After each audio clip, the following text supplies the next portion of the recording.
Welcome back, students. More quadratic equations. Early on, we went through basic problems, kind of like this, or it took just elementary steps to get into this.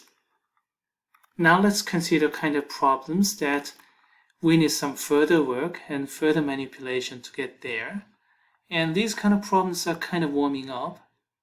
We may have to break up some parentheses to get there. I don't know why this one's here. This one looks like a standard problem. But these problems typically fall into the breaking up the parentheses type of problem. Okay, let's see how much time do we have. Maybe we'll have enough time for about 2 problems out of these 4. All right, let's do the first one and the last one. Wait a minute, have you done this problem before?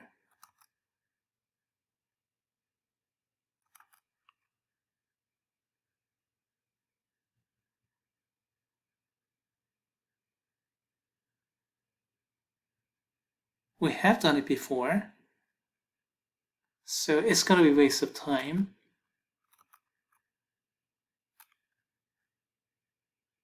So let's go over to this one. And this 2, I think we are done. This one, that probably is the only one that we didn't do yet. Okay, let's talk about this one.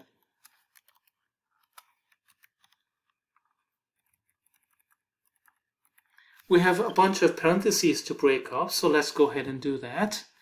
Breaking up this kind of parentheses, I think we already discussed. Make sure you take entire coefficient, entire number, including the sign, and then distribute. Now, breaking up this kind of parentheses is a little bit different. I know everybody has done that before. It's FOIL method. So we're going to do those. Which one shall we do first? Well, that one first, the right-hand side first, because I already highlighted it. Okay, negative 3 times 7, so that's going to be negative 21z. And then negative 3 times 5, so that's negative 15, and that's the red part. Does it make sense? Did I distribute correctly? Okay, all right. Now let's look at the other part. Now, how do you distribute? We use so-called FOIL method. First term, 2z times 7. That's gonna give me 14z. Next, outside, 2z times negative 2z minus 4z. Are you with me here? Again, sign is the part of the next number. It's not a subtraction, just adding negative 2z. Now inside, 3 times 7. Finally, last, 3 times negative 2z minus 6z. Okay, let's look at the blue part. This one versus that one. Did I FOIL correctly? Okay, all right. Now, you can take the like terms first and simplify. Excuse me, there was a mistake. It was an unintentional mistake. So I frequently make mistake by intentionally so that you can find out, but sometimes I do this. 2z times negative 2z, that's z squared.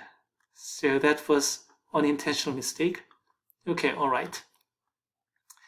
Okay, sometimes it's good to take the like terms first, simplify first. Or sometimes you just break up parentheses first and then take the like terms first. You do whatever you want to. Me, I usually take the like terms first and then break up the parentheses. So negative 4z, that's okay. 14z minus 6z, let's put these two together. 14 minus 6z, what is it? 8z.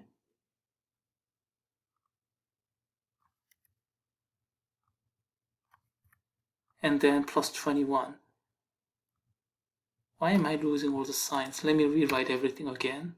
4z squared plus 8z plus 21.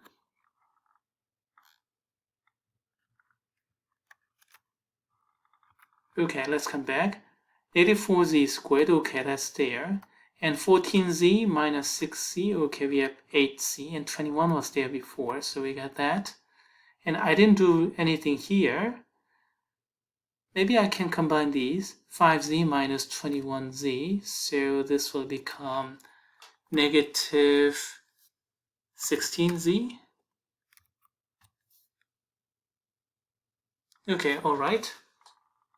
Next, let's break up all these parentheses. Now we have this negative sign here, so I have to change all the signs. Negative, negative, positive, and then sign change, minus 8z. You see, you have sign change everywhere.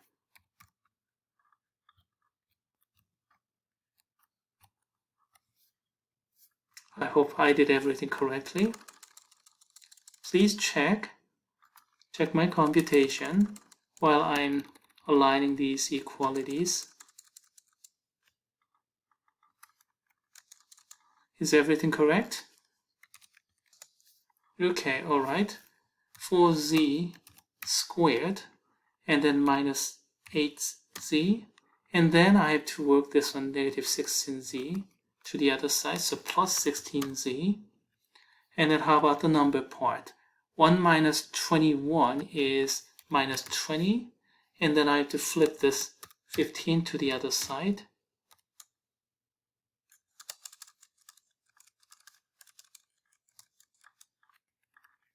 Did I do it correctly? Negative 16z, flip over. Negative 15, flip over, okay. And then looks like I'm getting 4z squared minus 8z, and then minus 5 is equal to 0. Does it look okay? Fine. All right. Let's go over to tic-tac-toe.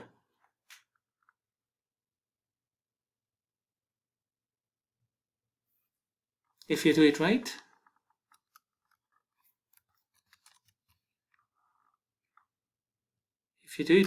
you're going to get this solution.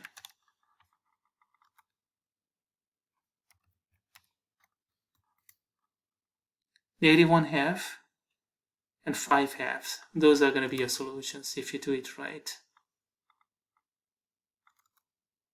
Here in my notebook, I have complete simplification here. So I'll leave the rest to the students.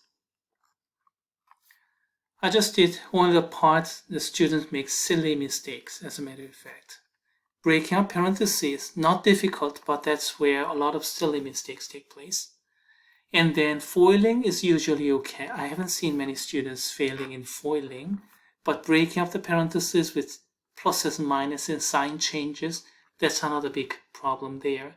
Taking like terms together, again, a lot of silly mistakes because of the simplicity.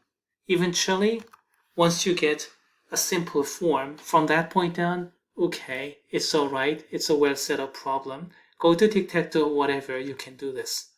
I'm gonna stop here, no more of that.